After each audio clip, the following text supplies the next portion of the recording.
Hello my YouTube family, आप सभी का स्वागत है आपके अपने चैनल में मेरी लाइफ में। तो फ्रेंड्स, आप सब सोच रहे होंगे कि ये क्या मैं दिखा रही हूँ।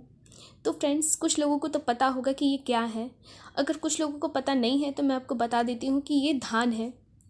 और एक धान की कीमत एक किसान से बेहतर तो कोई भी नहीं समझ सकता है कि एक धान की कीमत क्या होती है। एक पूरे बंजर ज़मीन को पहले उपजाऊ बनाना और उस पर एक एक दाना लगाना और फिर इंतज़ार करना कि उस पर अच्छे से वो फसल आ जाए। तो ये वही समझ सकते हैं जो इसे उगाते हैं। हम तो बड़ी आसानी से इसे मार्केट में जाकर ख़रीद लेते हैं और बस बोलते हैं कि हमें तो मिल गया आसानी से, लेकिन जो इन्हें उगाते हैं वो कितनी कड़ी मेहनत करते हैं वो तो यही जानते हैं। मैं 2 दिन गांव में रही और मुझे देखकर थोड़ा सा आश्चर्य हुआ कि ये कितनी ज़्यादा हमसे कई गुना ज़्यादा मेहनत करते हैं एक एक अन्न को उगाने के लिए। और फ्रेंड्स, कुछ ऐसा ही मैंने ये सारा कुछ अपने घर में ही देखा, क्योंकि हमारे घर में खुद खेती होती है। मैंने आपको बताया है कि मेरे पापा का बहुत बड़ा खेत है, तो ये हमारे खेत में ही हुआ था।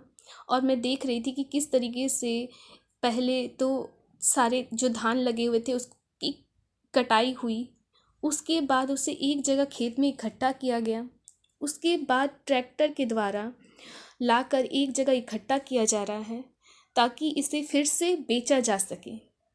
मतलब कि एक पहले ज़मीन पर उगाओ, लगाओ, सिंचाई करो, उसके बाद उसका ध्यान रखो कि कहीं उसे कीड़े मकोड़े ना खा जाए, अच्छी फसल हो।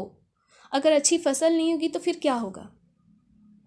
और फिर उसके बाद उसकी कटाई करो और फिर उसके बाद उसे फिर बेचने के लिए तैयार करो। कितना लंबा प्रोसेस एक किसान जो है कि रखता है, धैर्य रखता है और इतने प्रोसेस से गुजरता है। कभी बारिश ज़्यादा हो गई तो ख़राब हो जाते हैं, कभी कम बारिश हुई तो ख़राब हो जाती है। मतलब कि इनमें तो सिर्फ़ और सिर्फ इनको रिस्क ही उठाने पड़ते हैं।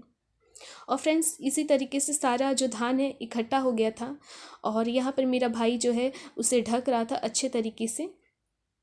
और फिर क्योंकि ये बेचना है और ये एक दिन की खेत की थी, जो है कि एक खेत की थी जिसमें से कटिंग होकर आई हुई थी धान, और ये अब बेचने के लिए तैयार थी, जो कि अब बेच दिया जाएगा इसे कल के कल ही। क्योंकि फ्रेंड्स, इसे 1 हफ्ता नहीं रख सकते हैं घर में, क्योंकि इस और भी धान है जो कि इससे कहीं कहीं ज़्यादा धान होगी।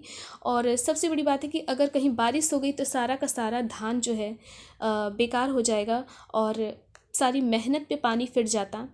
तो फ्रेंड्स, यहाँ पर अब थी इसे बेचने की बारी। और फिर फ्रेंड्स, यहाँ पर आप देख सकते हो कि इतना सारा धान है और इसे गोनियों में करके वज़न किया जा रहा है। और एक एक गोनी में 50 केजी आता है और यहीं पर उस तरीके से गोनियों में भरा जा रहा था।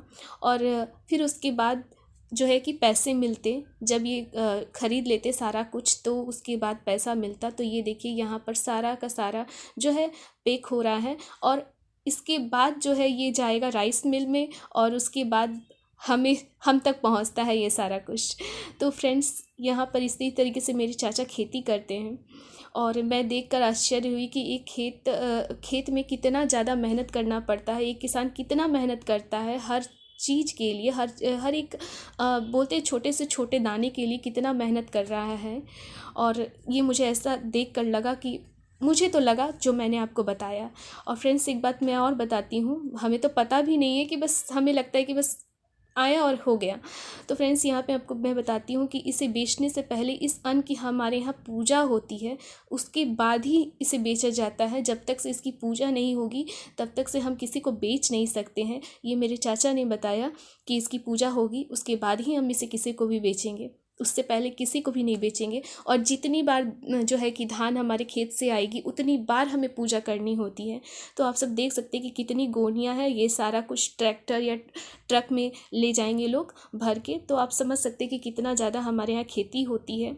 लेकिन खेती तो होती है, ज़्यादा होती है, समझ में आ रहा है, लेकिन कितनी मेहनत लगती है ये सबसे ज़्यादा इम्पॉर्टेंट बात है, महत्वपूर्ण बात है। तो फ्रेंड्स, इस तरीके से सारे गोनियों में चावल पैक हो जा रहा है और उसके बाद जो है कि जो कि पैसे मिलने वाले थे।